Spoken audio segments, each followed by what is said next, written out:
नमामि समीशाननिर्वाणरूपं विभुं व्यापकं ब्रह्मवेदस्वरूपं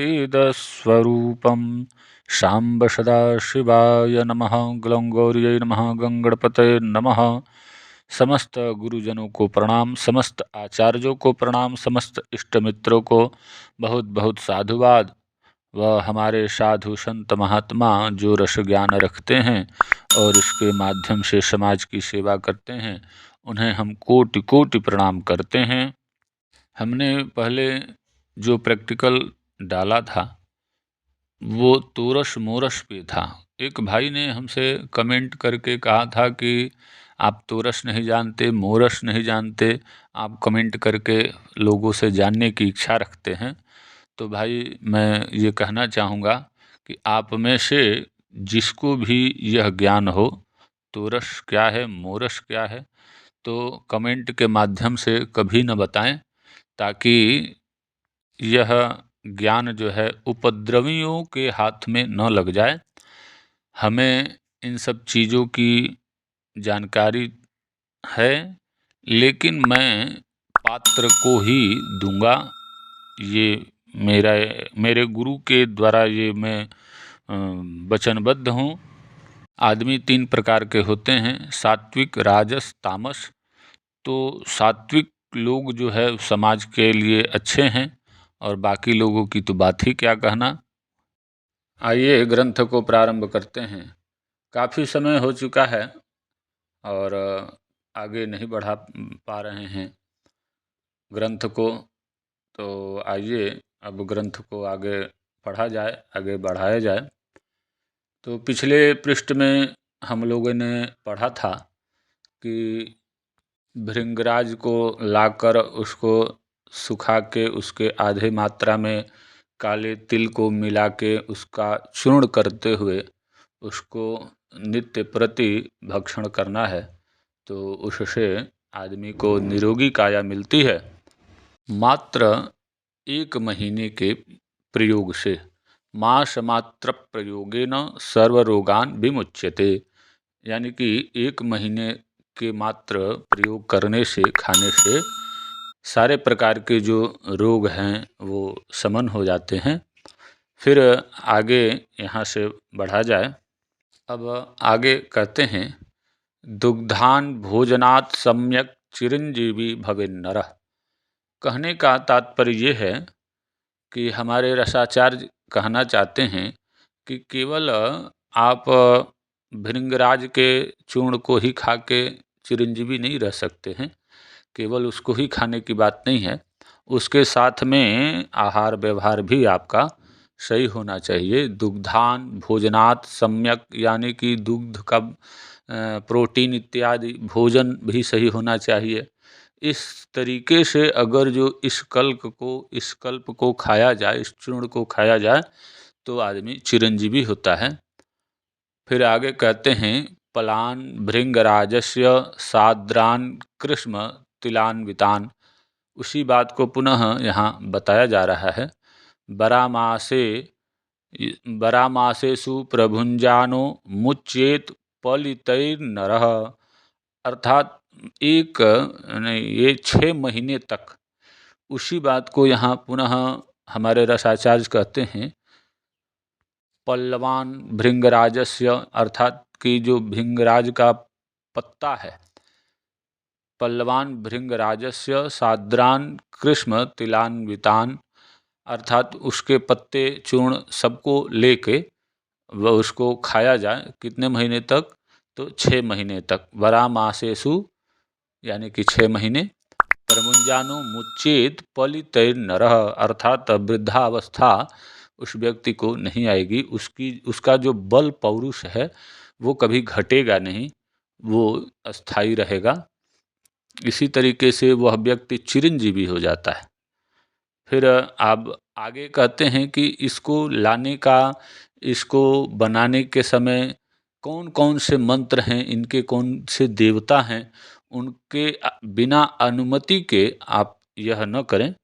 तो जब आप इस औषधि को लाने जाएंगे तो भगवान रुद्र आगे मंत्र कहते हैं, ओम नमो भगवते रुद्राय तिष्ठ तिष्ठ संग्रहणम भव स्वाहा इति ग्रहण मंत्र।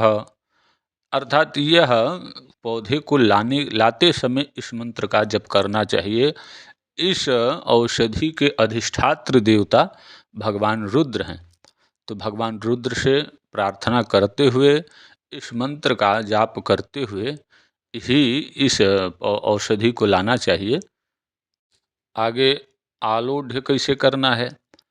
आलोढ़ मतलब कि जो खट्टे के साथ में इसको अचार जैसे बनाने की बात, तो उस समय उसको बनाते समय कौन सा मंत्र का जाप करना चाहिए और किस देवता का ध्यान करना चाहिए, तो वो भी हमारे रसाचार्य कहते हैं, ओम नमो भगवते रुद्राय अमृतात्मने।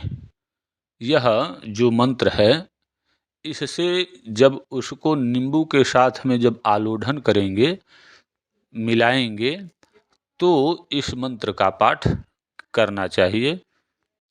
अर्थात कहने का तात्पर्य ये है कि भगवान भोलेनाथ का आशीर्वाद सर्वोपरि है। इस विधि में सारी की सारी विधियां जो भी हैं वो भगवान भोलेनाथ के द्वारा ही उद्धृत हैं। तो उनके आशीर्वाद को लेते हुए ही, उनके द्वारा, हमारे रसाचार्यों के द्वारा बताए गए मंत्रों का पाठ करते हुए ही यह क्रिया संपादित किया जाए तो अच्छा रहेगा। फिर जब भक्षण करेंगे, खाएंगे, तो कौन सा मंत्र जपना चाहिए? तो कहते हैं, ओम तिष्ठो तिष्ठ कल्पाणि ठः ठः स्वाहा इति भक्षण मंत्र। जब खाया जाएगा तो यह मंत्र का पाठ करना चाहिए। यहाँ पे भृंगराज कल्प जो है वो पूर्ण हो रहा है और आगे जो पलाश का कल्प है, जिसको ब्रह्म वृक्ष कल्प कहा जाता है, वो यहाँ से प्रारंभ हो रहा है। तो कहते हैं, अथ ब्रह्म वृक्ष कल्पम शुभे तिथौ शुभ नक्षत्रे बलि मंत्र समायुतः।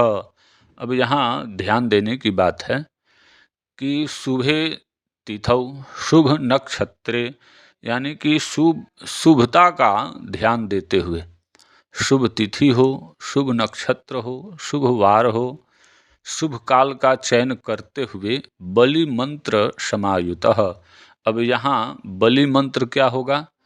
तो जो पलाश का वृक्ष होता है, जो अपना पलाश का वृक्ष होता है, वो अत्यंत दिव्य होता है, इसमें कहीं भी संदेह नहीं है।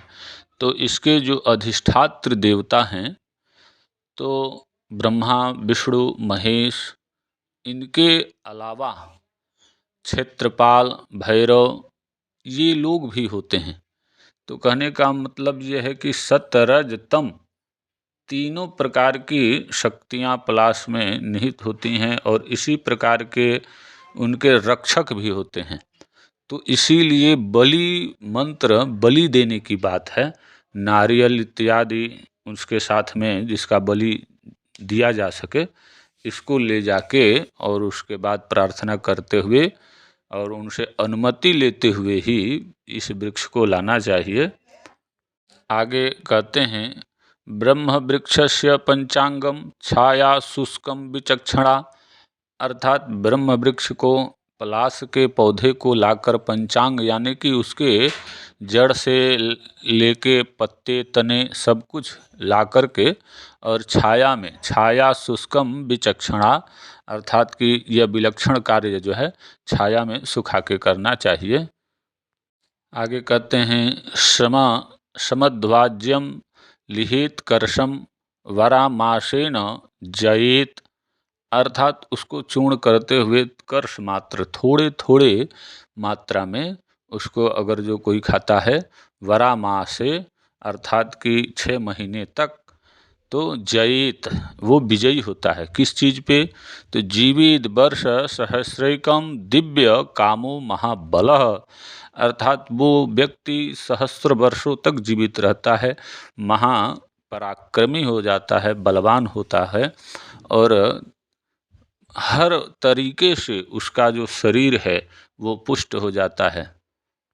फिर आगे कहते हैं तस्य पुष्पाणि संगृह्य छाया शुष्कानि कारयेत्।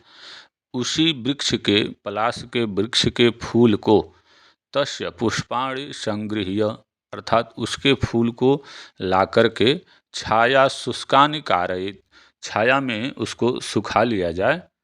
यह दूसरी विधि हो जाएगी कि जो पुष्प से संबंधित है। अभी पहले यहाँ तक तो पंचांग की बात थी कि पूरे के पूरे उस वृक्ष के पंचांग को लाकर छाया में सुखाते हुए चूर्ण करके और थोड़ा थोड़ा कोई खाए 6 महीने तक, तो वो दिव्य कामो हो जाता है, यानी कि महाबली हो जाता है। लेकिन अब यहाँ से पुष्प की बात आती है कि अगर जो उसका पुष्प ले लिया जाए तो पुष्पाणि संगृह्य छाया शुष्कानि कारयेत्, उसको भी छाया में ही सुखाने की बात है। और इसको आगे बताया जा रहा है कि किस तरीके से इसको अलग एक अम्ल तरीके से बनाया जाएगा, एक नैवेद्य के तरीके से बनाया जाएगा खाने के लिए, घी इत्यादि बना मिला के इसमें। तो ये कैसे आगे काम करेगा, ये विधि दूसरी हो जाती है। तो यहाँ पे आप देख पा रहे हैं छाया शुष्कानि कारयेत्, यहाँ तक तो बात समझ में आ रही है। अब जब तक अगले पृष्ठ में आप देखेंगे नहीं, बात समझ में आएगी नहीं कि आगे क्या कहते हैं हमारे रसाचार्य। तो अगले पृष्ठ में आगे बढ़ा जाएगा, आप लोग ध्यान से पढ़ें और मनन करें तो निश्चित ही आपको लाभ मिलेगा, इसमें कहीं भी संशय नहीं है। ये जो ग्रंथ हैं हमारे पूर्वजों के द्वारा लिखित, ये जो ग्रंथ हैं ये अमूल्य हैं। इनको पुनः पाना बहुत कठिन है, लिख पाना इनको बहुत कठिन है। आज के इस परिवेश में हम लोगों के पास इतना ज्ञान नहीं है कि हम इस तरीके के ग्रंथ को लिख पाएँ। लिखना तो दूर, हम इसको पढ़ नहीं पाएँ, ये हालत हो चुकी है। तो इसको हम अपने ज्ञान के अनुसार जितना हो सकता है सरल भाषा में आप तक पहुंचाने का प्रयास कर रहे हैं। काफ़ी लोग इसके लिए हमें धन्यवाद दे रहे हैं, हमें बहुत अच्छा लगता है। तो आप लोग चैनल पे बने रहें और चैनल को सपोर्ट करें। नए लोग सब्सक्राइब इत्यादि करते रहें। कमेंट तो लगभग सभी लोग करते रहें ताकि हौसला अफजाई होती रहे, ताकि बल पौरुष मिलता रहे हमें भी। और अगले पृष्ठ में आप लोगों से पुनः मुलाकात होगी। तब तक के लिए हर हर महादेव।